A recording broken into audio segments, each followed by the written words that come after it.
Hello everyone and welcome to another review. Today we're going to review another fragrance from the House of Creed. I've been waiting to review this one just because I just recently purchased it and it's one that's kind of been on my list for a while. It is none other than Jardin Amalfi. Here is the box that it actually comes in. Now it comes in two main sizes. It comes in an 8.4 and it comes in a 1 ounce box. This is obviously the 8.4 that comes in. The 8.4 is going to run you $710, whereas the 1 ounce is actually going to run you $235. So clearly you're getting more value if you go in on the bigger bottle, but I would highly suggest if you're going to do that, you possibly want to look at splitting it and going through. Either way, I went through and decided to purchase the whole bottle. Now, this comes off. I really do like the box. It is really done. It's done really well. It says Jardin Amalfi Royal Exclusive. It's part of the Royal Exclusive line, and you pop it open. It comes in this. I just want to be careful just not to freaking drop this thing. And it comes with the Creed card and as well as the fragrance that's inside it. Now, one negative side, although I really do like the design of the bottle. You can see it's very well done. It's got some design on the side. I'm not going to lift it up just because I'm going to spill, but it says Jardin Amalfi. It's got some of the Creed stuff in the middle. It's got 1760 when I believe the house was supposedly started, and that's pretty much it. It doesn't come with an atomizer in it, so top pops off. It's glass basically, and you have to decant it from there or find a sprayer. I opted for the decant mode just because I like to take decants around anyway, and I figured I usually just keep this one in my fragrance cooler, so it stays there. Now, obviously the reason why so much is actually missing is because I already decanted it and put it into this separate little bottle that I keep, and I bring it with me to and fro places. Now, the fragrance was released in 2011. The Parfume is, I believe, the 6th generation Olivier Creed. And with that, let's go ahead and get into the notes of this fragrance. The notes consist of, at our top, we have mandarin, bergamot, lemon, pink pepper, and petitgrain. For our mid, we have cedar, rose, and apple. And for our base, we have vetiver, white musk, and cinnamon. Alrighty-o, so, man, Jardin Amalfi. When you spray it first off, it comes off as a very nice, fruity, apple, and by fruity I mean apple fruity specifically, apple fruity type of a vibe that comes to it, and it comes off as very fresh. It's a scent that almost is a little bit aromatic, although not quite, but it comes off as a fresh fruity type of a scent. The florals kind of come into it a little bit later, into the middle, and that's prominently from the rose, but there's also another floral scent. Now I know that the fragrance has, what was the other one? I mean, rose is the only quote-unquote technical floral scent to it, but I kind of feel that there's another floral in this that I can kind of smell, but I don't know what it is. I could be completely wrong. It could be just the rose, but maybe it's the white musk. I'm not sure what it is, but I kind of get this floral vibe that isn't just rose, is what I'm trying to get at, that comes through the middle of it. And as you kind of dry down to it, it dries down to, it keeps with the fruity type of vibe, but the musk kind of comes into it a little bit more, as well as the woods. So it comes off as a really, I guess you could say, musky, woody scent with a little bit of citrus still on the actual fragrance itself.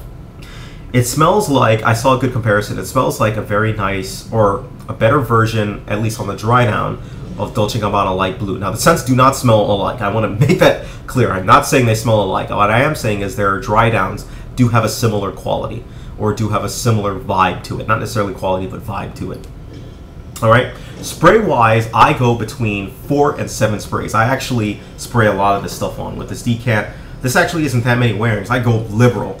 And even though I say 4 to 7, I have sprayed up as much as like 15 on this. I go nuts with this. This fragrance is very hard to overspray. It's a very light fragrance, and on top of that, the top is kind of dissipates after, I would say, like an hour. So even after you spray it, it's not going to be, I guess you could say, a very huge scent with that really carries itself. It's going to be one that's going to be still closer to your skin. That's going to be a little bit more in the background. Personally, I like this scent more for the spring and the summer. For the warmer months, definitely, just because the heat kind of brings it out a little bit more, whereas in the cold doesn't really have the power to actually carry it. Though I haven't actually worn it in the cold, I will tell you that I'm fairly confident with this one. It's not going to carry well in the cold. All right. Now, as far as occasion goes, I like this. This is a perfect casual scent to me. This is basically replaced most of my other scents as my casual kind of go-to scent. When I don't know, when I feel like having anything on, I just go ahead and toss this on. After all, I've got freaking 8.4 ounces of this stuff, and I'm gonna have to get through this in a lifetime anyway. So that's kind of why I'm a little bit more liberal with applying this scent as well. But it has kind of done it for casual purposes. I wear it to work as well, just because it doesn't have that projection, which brings me to the performance. Performance is not so good. Below average projection, almost like no sillage. You don't really leave a scent trail with this, and on top of that, it's only going to last you between 3 and, at least on my skin, it was between 3 and 5 hours, and that's kind of pushing it. It does have this little dry down type of a thing that remains on your skin, but trust me, that's just not there for a long time, and even that's really hard to actually come across. But 3 to 5 hours, this scent really struggles as far as performance goes. Age group, age-wise, I really think that anyone college and above can pull this one off. I might think you might be a little bit too young to pull this one off if you're, you know, a teenager, but again, that's just recommendation. Go nuts. If you can pull this off, by all means, go ahead. All right, so with that, I wanted to go ahead and get to, with all my scents I take them out to Times Square. I have 100 different people smell them, 100 different people give their opinion on it, and of the people, there were 72 people who thought that it was fruity. I have 72 people who thought that they liked it. They said that it was fruity, clean, fresh, masculine. There were 10 people who disliked it. Too floral, weak, surprisingly, too fruity was some of the things that somebody who did not like it actually thought. And there were 18 people who thought that it was neutral. Which brings me to the last end of the review, and that is the actual rating for the scent. Now, I want you to listen carefully through what I'm actually about to say. The rating of the scent, I'm going to go ahead and give a 5 out of 10. With a caveat. The caveat is the price. If the price wasn't as it was, I would give it an 8 out of 10. But it's not. So the fragrance gets a 5 out of 10. Why does it give it a 5 out of 10? Now, as I mentioned, the price is the first and foremost reason. $710 for this scent is just ridiculous. Now, I know it's an 8.4, but still, it's way up there in terms of price, number one, and they don't really provide much of a price point for you to buy it at. You're either going to purchase the big one, or you're going to purchase the small one for $200, $230 or something like that. The 1 ounce, $230. And to me, the price is just astronomically out there. You might have been able to justify it, or I might have been able to justify it if this was one of the best creeds I've ever smelled, but it's not. And that's not to say it's a bad smell, because I think it's a great smell. It's an absolute great smell. I love it. But I don't think it's better than some of the other creed smells that are out there. I think Green Irish Tweed smells better. Aventus smells better. Millésime Imperial smells better. I think Royal Water, the more recent version, smells better. I think, not Tabarone, but I do think Royal Oud smells better.